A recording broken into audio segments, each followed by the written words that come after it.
And the typical way to refer to women's history was pots and pans history. There was a very famous historian named Charles Andrews. In fact, the History Society at Yale for grad students was called the Andrews Society. And he was a brilliant historian. He wrote 4 volumes on the history of the British Empire, and the last one on colonial society.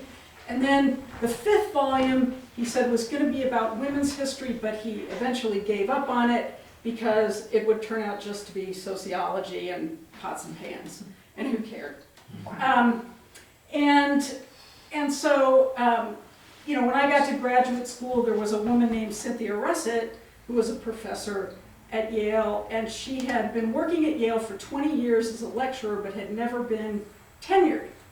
So she had a PhD from Yale, and she told us that when she told her advisor that she wanted to work on women's history, his response was, "You might as well tell me you want to do the history of dogs." How good is that? Okay, so I want to just say that we've come a long way, baby. I mean, this is fantastic. But one of the things I think that is a barrier for a lot of people in thinking about women's history is it often comes down to material culture. I was a documents person. You had this great tour from Kevin, right, where he knows all the material culture, and I couldn't tell you how a beehive oven works from any other kind of oven, sorry. But the work that women did, cooking, laundry, sewing, raising children, this seems universal and timeless, except that in every generation, women imbue this with different values and different ways of seeing their work. And I think that's what I want to tell you about the revolution. It was a very new way of seeing women's work. And this is kind of a long quote, but basically, in the histories from the 19th century, they talked about what women did as, they decided to change dress, amusements, and display. Women discarded all imported ornaments and arrayed themselves wholly in domestic goods. Fine wool and choice flax were in higher estimation than silks and laces, and the hearts of patriots, as well as the laudations of the poet, were given to beauty and homespun garments. And that's it's very dramatic, but recently historians have begun to question the whole elevation of the homespun movement and whether it was as important as 19th century historians made it out to be. I want to argue that it actually does have a lot of importance, but it has importance not just for the material things that they created, but in the way that they thought about republicanism.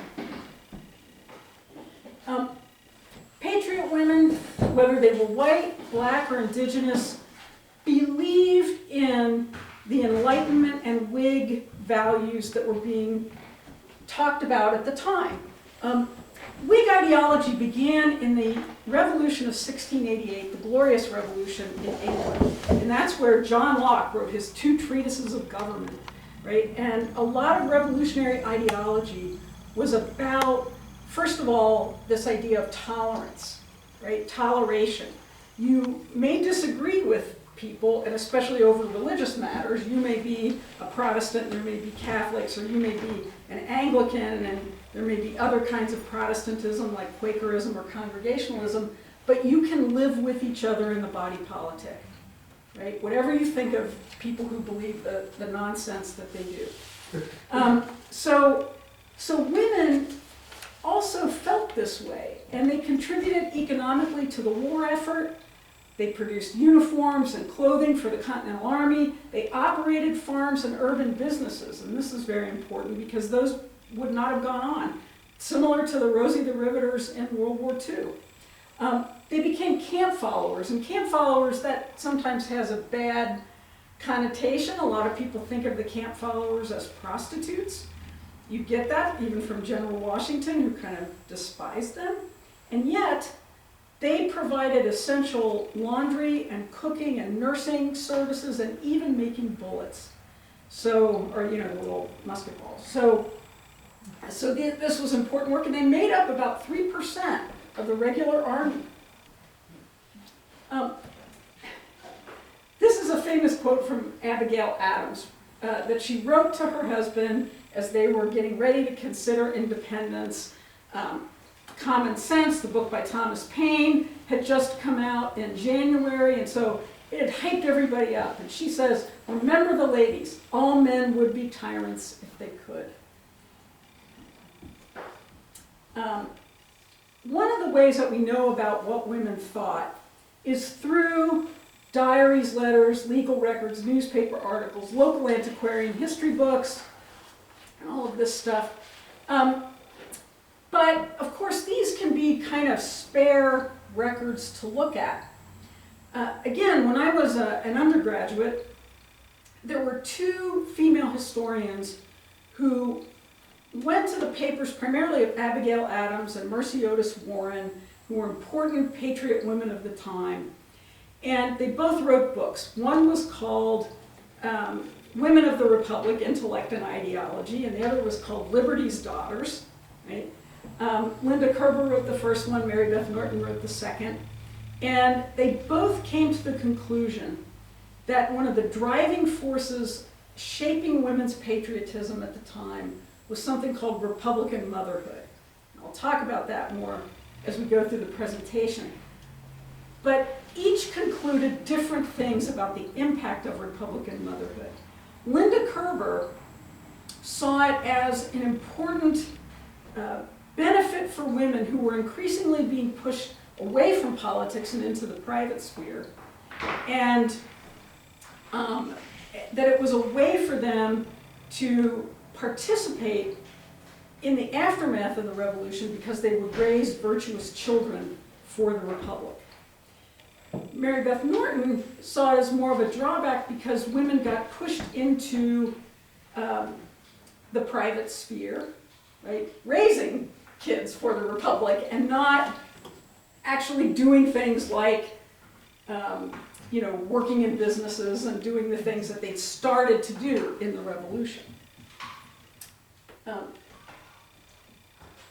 One of the things that made possible, I think, a different revolution in New England than that in Virginia or the southern colonies was the level of literacy in New England. It was extraordinarily high.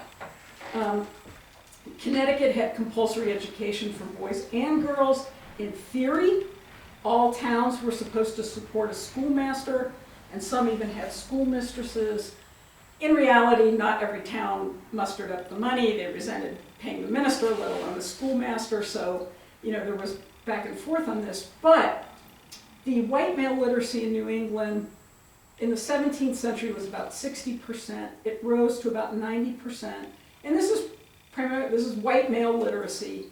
But there's evidence in probate records such that there were some literate people of color as well. White female literacy in the same period went from about 31% to 48%. Now, when I talk about literacy, we think of reading and writing. But, and here you see a signature of a woman, so she is writing out her own name. But many women who probably could read marked with an X. Reading and writing are actually separate skills. We teach them together today. But it was more important for people to be able to read because your salvation depended on you being able to interpret the scriptures correctly and for yourself. Right? So very important to be able to read, not so important for women to be able to write.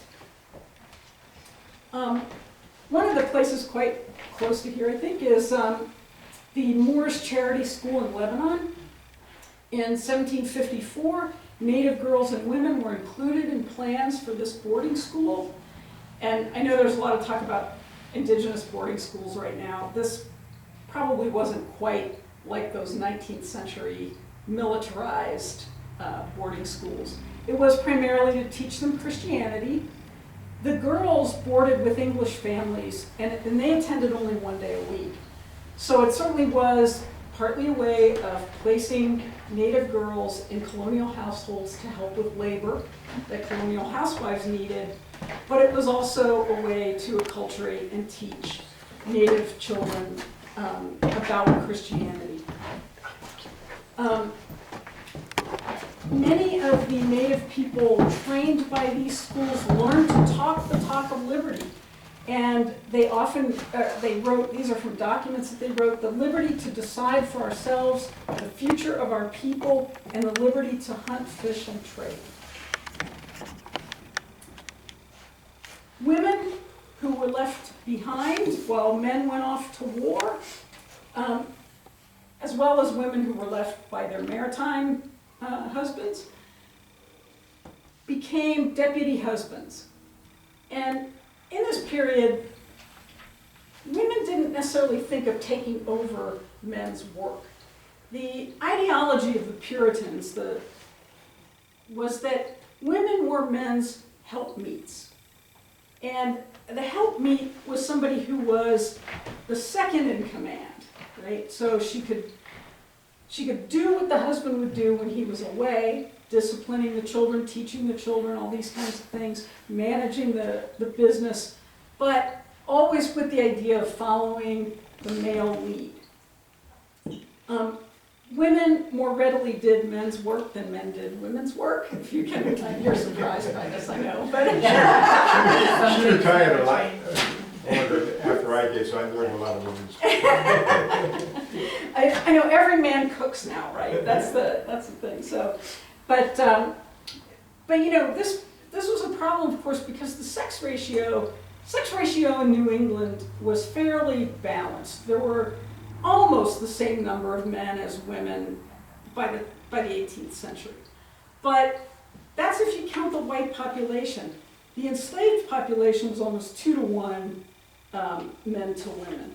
And the native population, that's a complicated story because there are more women kind of living locally and in towns and in colonial households, while the men are being increasingly pushed towards the fur trade and the maritime world. So there's a lot of absent men. So it's an imbalanced sex ratio in certain ways. You can't read this letter, or you probably can't, I barely can, but it's an important way of showing what the deputy husband was like. And this is, again, from a volume that it's published in 2009. When I was growing up, as I'm sure many of you were growing up, there weren't these collections of women's stories about the revolution. And so there was very little known about what women did.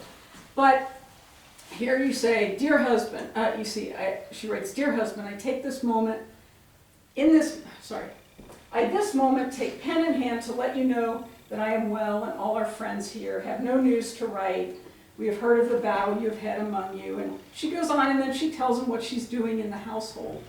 And these were important ways, again, of not taking over the men's work, letting her husband know she's doing the work she needs to do to keep the farm running, the family running, everything is going well, but deferring to him too. Now, I have a few things on Martha Devotion, but you've been seeing a PowerPoint running that Pauline has done that's a lot more complete than what I have here, these couple slides. But what I want to point out here is that she fits that profile of the Republican wife, right? She's going from Puritan to Republican. She is a helpmeet. She wants to do what her husband needs to help his career, but to keep her family together and to keep this estate running. She had a lot of familiarity with politics because her father, who was a reverend, served in the General Assembly. She raised and educated her late sister and brother-in-law's children, embracing the idea of Republican motherhood, raising citizens for the Republic. Samuel Huntington Jr., whom she raised, becomes governor of Ohio. So she's doing her job as a Republican woman. Samuel was a justice of the peace and the king's attorney. The king's attorney was a very important position because he represented the crown's interests in legal cases, right? And so it's a very important position. But he resigned that position, joined the Continental Congress, signed the Declaration of Independence, became president of the Continental Congress, and she followed him to Philadelphia. They both came down with smallpox, as I understand.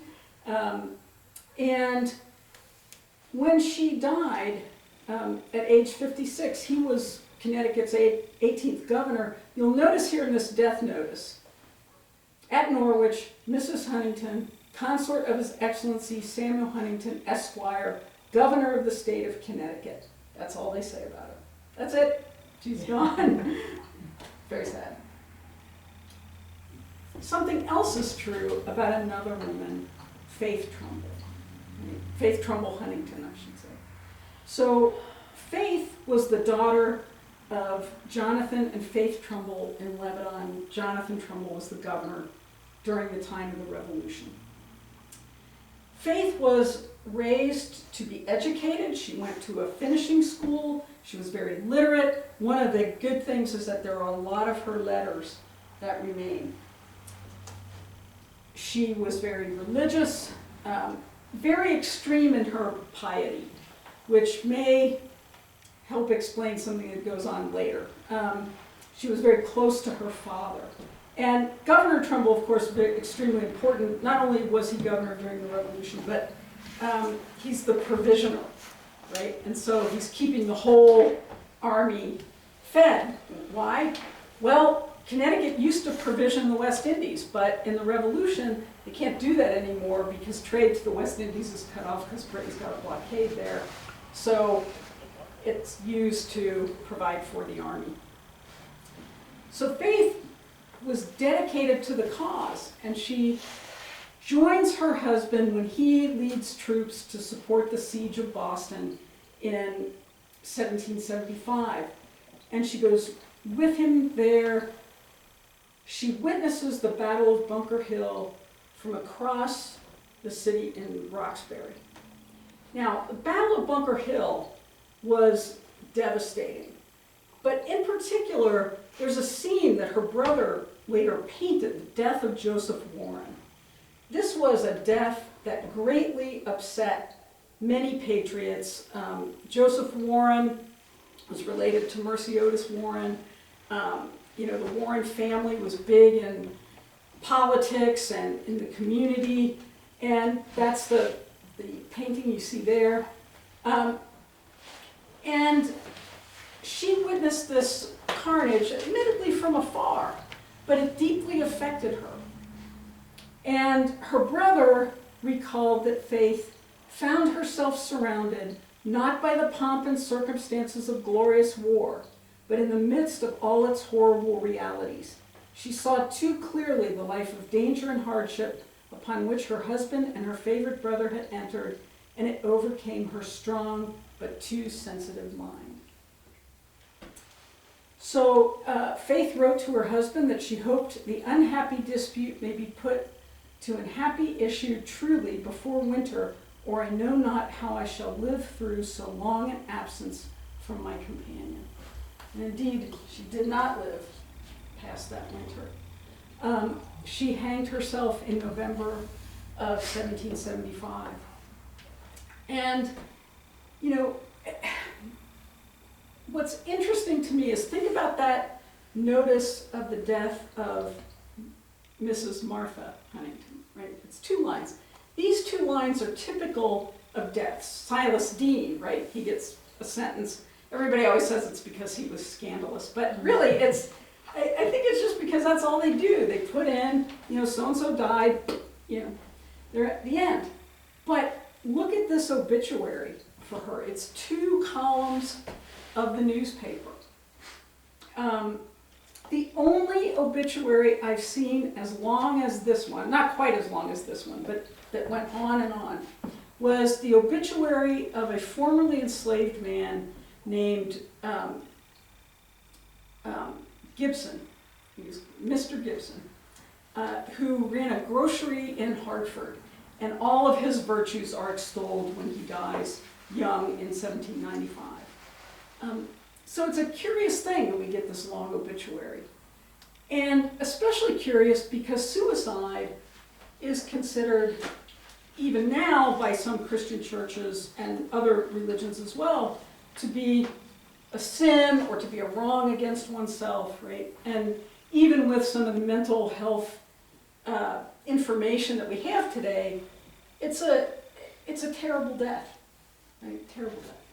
So the fact that they give it room in the newspaper, they admit that she's killed herself. There's been this debate going on about suicide, trying to move from religious ideas to Enlightenment ideas. And you see it in the quote that I have here from the obituary: "Reason, the candle of the Lord shined in her soul, but being thus extinguished, and no light to direct her steps, she ceased to be a moral agent, and without doubt is not accountable for the action." You know, so I mean, it's a very enlightened view.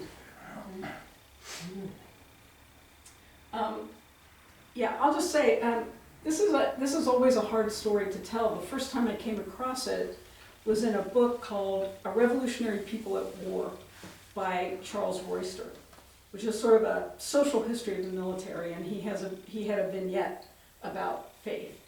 And it's a well-known story in some ways, and yet I think one that hasn't been explored enough. But women were behind a lot of organizing for the war effort. Faith, I think, was somebody who, you know, she struggled with depression and anxiety, as many people did in this period. But a lot of women were also like gung-ho for the cause, and the newspapers are reporting about what their activities are, just as they're reporting about the committees of safety. So the work of women in the revolution is being recorded even by the newspapers. And one of the things that is especially impressive to some of the newspapers is the production of homespun cloth. I think that's why, at first, women get this reputation for their contribution to the revolution as being the contribution of clothing and homespun. In Hartford, the quota they were supposed to produce in 1 year was 1,000 coats and vests and 1,600 shirts. The state set levies for canteens, wood bowls, tents, iron pots, woolen overalls, and shoes. The word spinster, right, which means a single woman, right, also meant someone who did spinning. And women did almost all the weaving. In 1790, there were only 39 male weavers in Connecticut, and 37 of those lived in Fairfield County. So that's kind of weird, but there were Tories down there. Red cloth. Yeah, that's right, there were Tories down there. But for every loom in Connecticut before the Revolution, there were 2 spinning wheels. So women spun the thread. Flax was a major crop here, and it was grown by basically everybody who had a farm grew some flax so that they could spin it for linen. This is a young woman who lived in New Haven, Anna Guernsey, and her parents took her on a trip to England in 1774, so before all the kerfuffle broke out. They returned. They have a wedding dress for her, and you can see it's a very pretty pattern there. That's a swath from it. A silk dress that she refused to wear because it was made in England. So even though it had been purchased, she was not going to put that thing on. And in wills, women showed their commitment, even after the Revolution, to the production of homespun. So this is where I think it's important to remember that this was not just an economic necessity that they couldn't get British cloth, because they could always get British cloth. It was still coming in, and they could get Dutch cloth and French cloth, and if they wanted that. But they continued to make cloth, and to produce clothing from homespun, even after they don't need to do it. And I think that signals that there's more behind it than just necessity. You also had women engaged in boycotts and food riots, and I love this story from East Hartford. A female infantry commandeered 218 pounds of sugar for the Continental Army in 1777. It says on the 17th,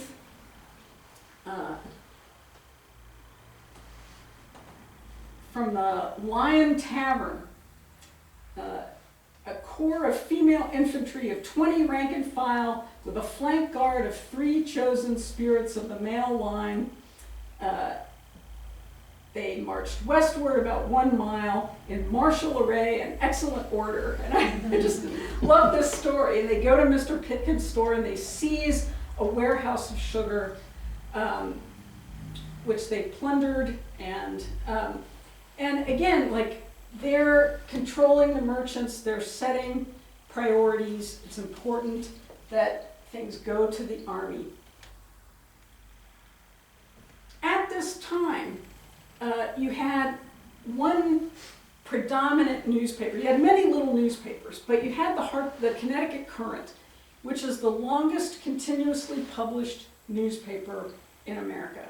Started in 1764 and still goes today, sort of. It's petering out. But there were other newspapers. The first newspaper started in 1691. It lasted for a day. And we didn't get another one until 1704. So you had other newspapers, but this one was particularly important in Connecticut and was run by Isaac Watson, who died during the Revolution, and his wife took it over for a short time until she remarried and ran it with, I think, a more pro-revolutionary policy even than her husband had. He was for the revolution, but was a lot more tepid in what he put in the newspaper, and it gets radicalized a little bit as she publishes it.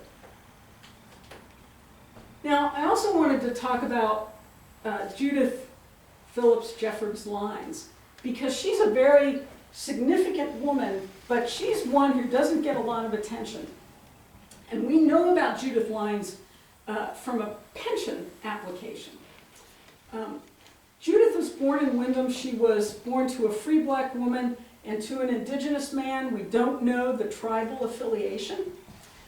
But she married John Jeffords and went with him to war. He was killed. She married John Lines, who was also in the Continental Army, who was black.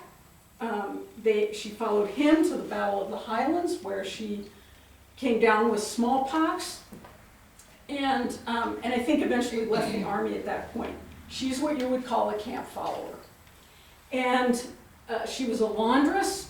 Her husband was a waiter for Colonel Sherman, so rather than just being a private in the front line of the infantry, he was designated as a servant to an officer. Judith has letters from both husbands in the pension record, which I think is kind of interesting. So she was someone who could read. John's letter to his wife Judith from the camp at Peekskill, New York, dates from 1781. The war's over at that point, so he's writing to her then. And Reuben Peck, who was asked by people who were doing the pension approvals, right, to give evidence, recalled that General Washington tried to prevail with John to go to Virginia with his wife and work for him, and he should have gone if his wife had been willing. Now, why do you think she might not have been willing to go to Mount Vernon? Can't imagine. But she has, you see her signature, her X on her will, They eventually moved to Vermont, had a family. They didn't become wealthy, but they had farmland. So they're people of color, and she has her own very extensive pension file, which is quite interesting, very unusual to see so many documents in a woman's file. Camp followers like Judith Lyons performed washing, mending, cooking, as well as being employed carrying in beef and bread and coffee to the soldiers in the entrenchments. And I did a project, there's a website for it, Forgotten Voices, People of Color at the Reading Encampment. The Reading Encampment was the winter encampment of the Continental Army after Valley Forge, the year after Valley Forge. And Putnam Memorial State Park has artifacts from there if you'd like to go. It's big, it's a hike out there, but it's an interesting place. And one of the things that we've discovered is that women also often made ammunition, that was part of their role too. So women did a lot of the work that needed to be done in these encampments.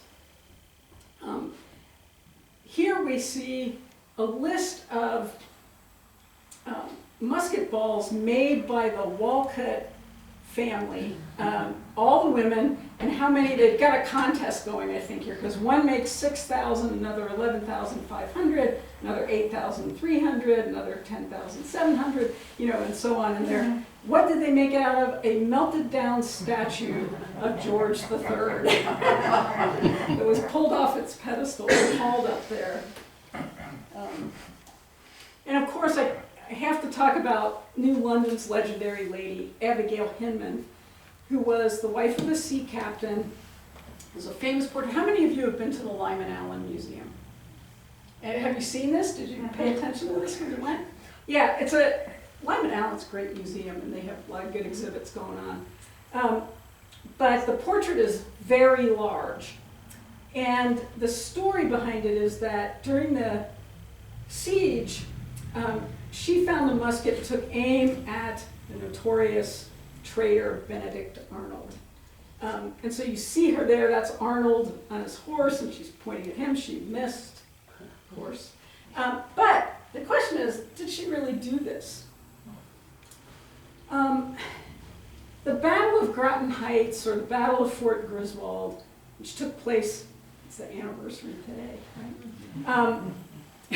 The accounts differ. So to the Americans, this is a massacre. To the British, well, it was a 40-minute skirmish that didn't mean all that much. But, I mean, we know it to have been devastating and very destructive. Before the surrender, not many Americans had been killed, but after surrendering, there were more dead than should have been. And that was considered scandalous. And that's partly why Arnold has the terrible reputation he does today. It's not just that he became a traitor, but it's that he became vicious towards his own countrymen. But Abigail was not part of the story, not part of the national story at that time, certainly. She becomes part of the story when her grandson, Thomas Day, commissions family portraits. And Day is the one who says he wants works of art that would be an incentive to all our children to keep inviolate the respectability of the Hinman family. And so, and here you see another obituary in this city.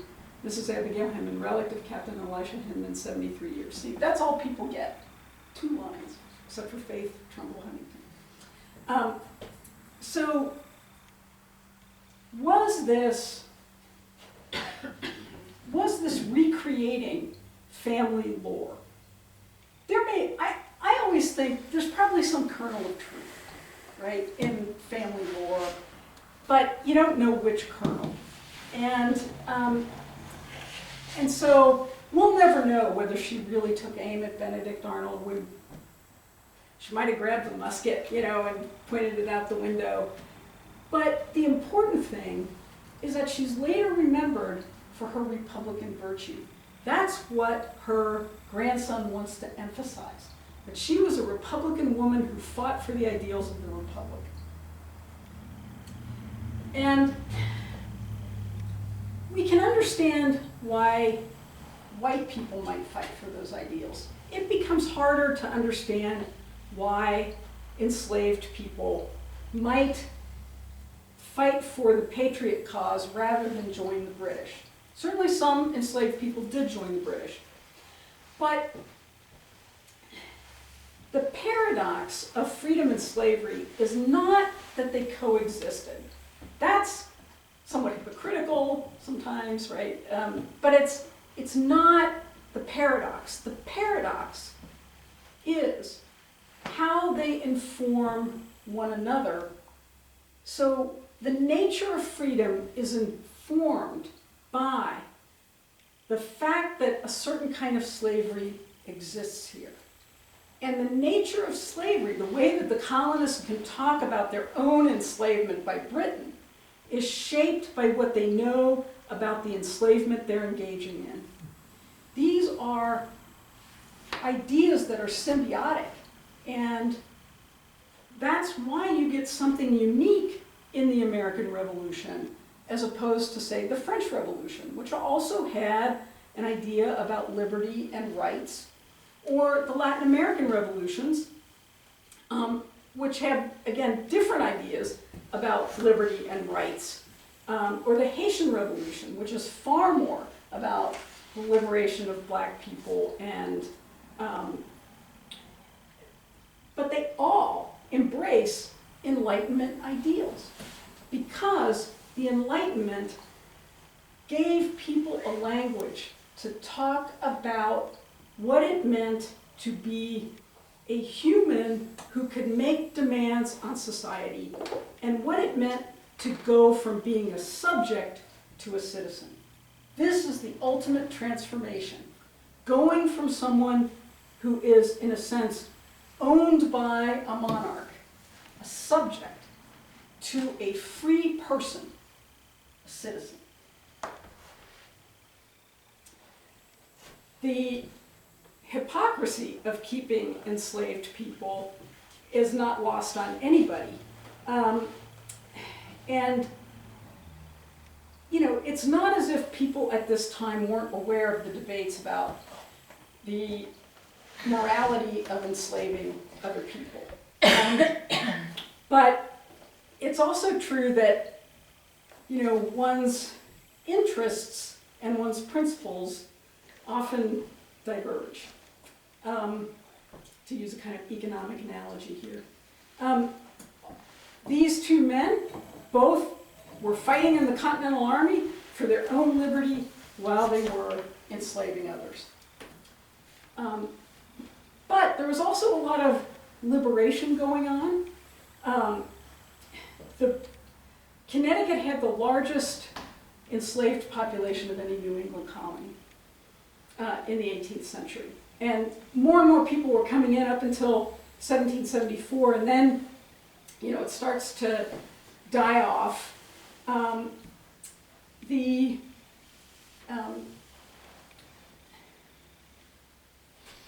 There are 5,100 enslaved people in a 1774 census. I think there are actually probably a lot more than that, but that's who were counted.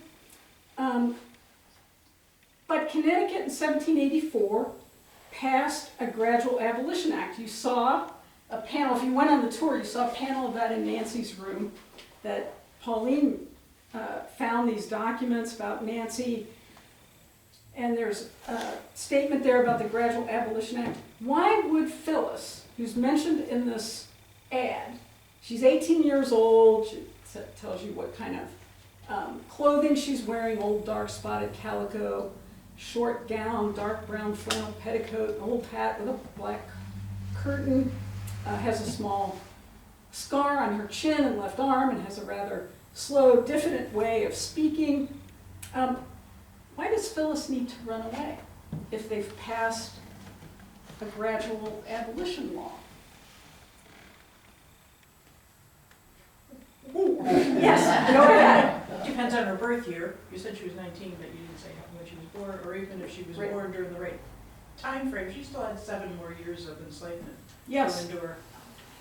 so when we, yeah, It's because it's gradual. it's gradual. And so the last 6 enslaved people, as we learned from the panel upstairs, weren't liberated until when? See if you were paying attention to that panel. What year? Yeah, 6. 48. Yeah, very good, very good.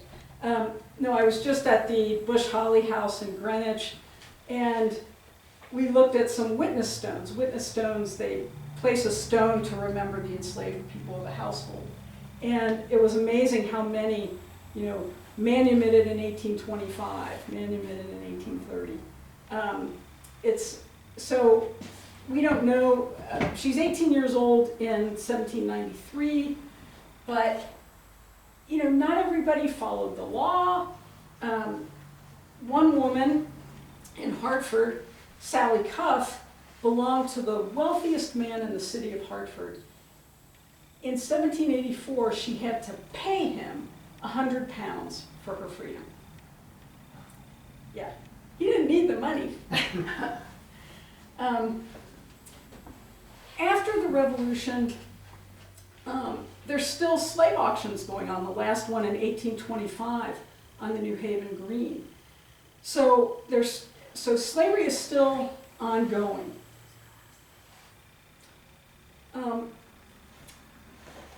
Tory women, now this was not a hotbed of Toryism here. Fairfield County and there were certain places in eastern Connecticut that did have a number of Tories. They were subject to estate confiscation, so most colonies passed confiscation laws that took their property. There was a big sort of a constitutional question about whether women whose husbands were loyalists were presumed to also be loyalists, or whether they could hold their own opinions. Because remember that married women were femme covert. They became one with their husbands in the law.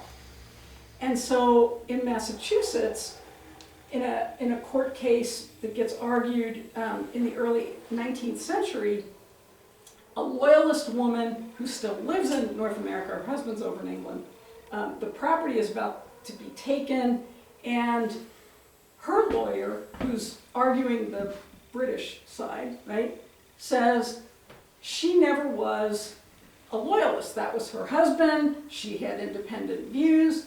The Patriot attorney is arguing that she's femme covert. She's presumed to have believed what he did.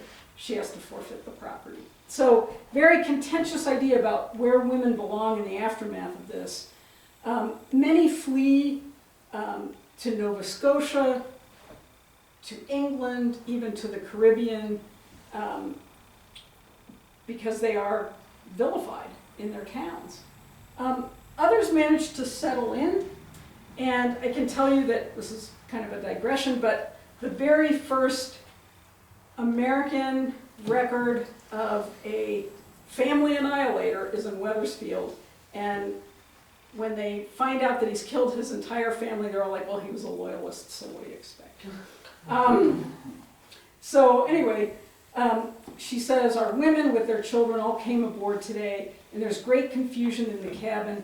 We bear with it pretty well through the day, but as it grows towards night, one child cries in one place and one in another, whilst we are getting them to bed. I think sometimes I shall be crazy. There are so many of them, and if they were still as common, there would be a great noise amongst them. It's very hard on loyalist women as they have to uproot themselves, and their economic future is in grave doubt. Many of the people, including the former governor of Massachusetts, the former chief justice in Massachusetts, when they go to England, they do not live in the style to which they've been accustomed in the colonies. Republican motherhood, did it cross racial and class lines? Well, there's some evidence. There's a women's literary society formed in Chelsea, which was a neighborhood of Norwich, in 1800 to enlighten the understanding and expand the ideas of useful knowledge. Usually African Americans could not join white societies, but there was a black literary circle, the African Union, in Newport, Rhode Island, as early as 1780, and later there was an African Female Union. Newport had a very different culture with respect to people of African descent than Connecticut, but these societies provided models for African American education. Eventually, the Talcott Street Church forms in Hartford in the early 19th century, and a school shortly after that. Naming children. Celia and James Watson, who were Mohegan and lived in Griswold, were born after the Revolution. They named their eldest son Washington. The men of color at the Reading encampment, 3 had surnames of Freedom, 14 Freeman, and 14 Liberty. And 4 Liberty.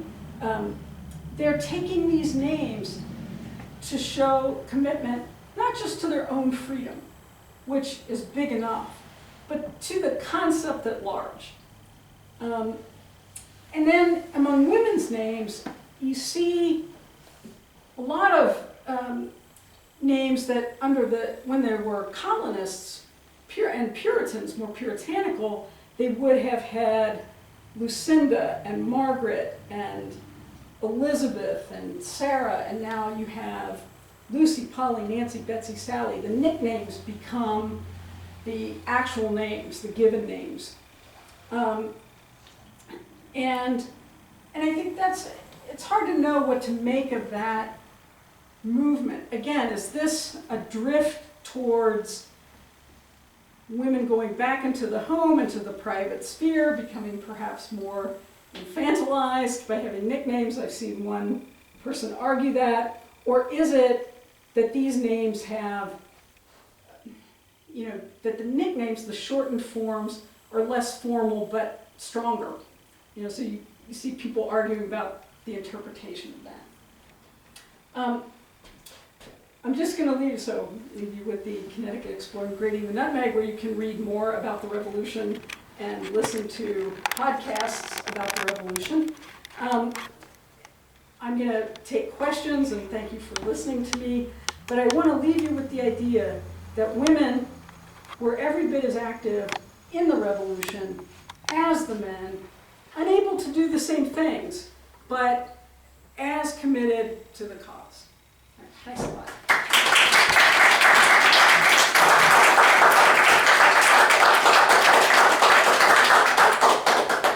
I just have one correction to make. Okay. The video we had running earlier about women, that was actually done by Janet Lucier, not by me. Oh, I'd like to take the credit for it. Oh, it was very good, yeah. So questions from you? I know I went very fast. So yeah. The woman where there was the court case trying to argue whether her politics had to be the same as her, how did that turn out? She lost. I know. Yeah. It's and the thing is, because of the way the court system's set up, these were argued in county courts. So what happened in one place could be totally different if it took place in another. So there were women who won their suits as well. Or some happy endings? Yeah, there were some. Any other questions? I do listen to this podcast. It's Oh, wonderful. Every thank you. morning. Yes, it's wonderful. I appreciate that. Thank Yeah. you. Yeah. You can get the latest one, or you can go back and. Yes, we have them all on They're our all on there. website. It's very nice. They're great information. Oh, I'm glad you like it. That's Yes. great to know. I'll pass that on to Mary Donahue, who does the Oh. podcast. Thank you. Yeah. Well, You got a question? I was gonna ask if anybody from Hampton, knew anything of the legend of the women that built the house? Is that just a legend, or? Well, that's under discussion right now. The story, actually, there was a very brief PowerPoint that we put up about that, but the story is that during, at the time of the beginning of the Revolution, Uriel Moseley, who was betrothed to Sarah Hammond, went to war, and he was injured. But while he was gone, because they had already started building a house, land given to him by either her father or his father, depends on which version you read, she enlisted the aid of the other women in Hampton, and they raised this house. The story goes that the only 3 men left in the town were a minister, another elderly doctor, and a carpenter with 1 leg, which is probably why he wasn't fighting. So the carpenter built the frame, and the women had a big party and raised the frame. So that's the legend. However, as I'm trying to verify a lot of this, I cannot find any documentation of Uriel Moseley being in the Revolutionary War. Now, I know there were men in the Revolutionary War whose records have been lost, but another confounding factor is that he and Sarah didn't get married until 1785. I also can't find any indication that he was either injured or killed, because that's sometimes how the story is told.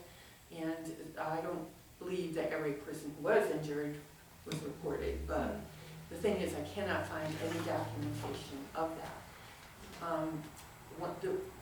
One of the versions is in Griggs' book, Folklore and Firesides of Hampton and Pomfret, and she misnames Sarah's father as Josiah Moseley. Well, Sarah Hammond certainly wasn't marrying another Moseley, so there are little errors here and there. So another member of the Hampton Historical Society and I went to the Wyndham Town Hall records last week, and what she found was a deed dated 1773 from Ebenezer Moseley giving land to his son Samuel, who had been married to a woman named Martha Strong just a couple months before that deed transaction. So that kind of fits the beginning narrative of the story a little bit better. Maybe it's a story of 2 different people, but you're going to have to stay tuned, because that's about as far as we got.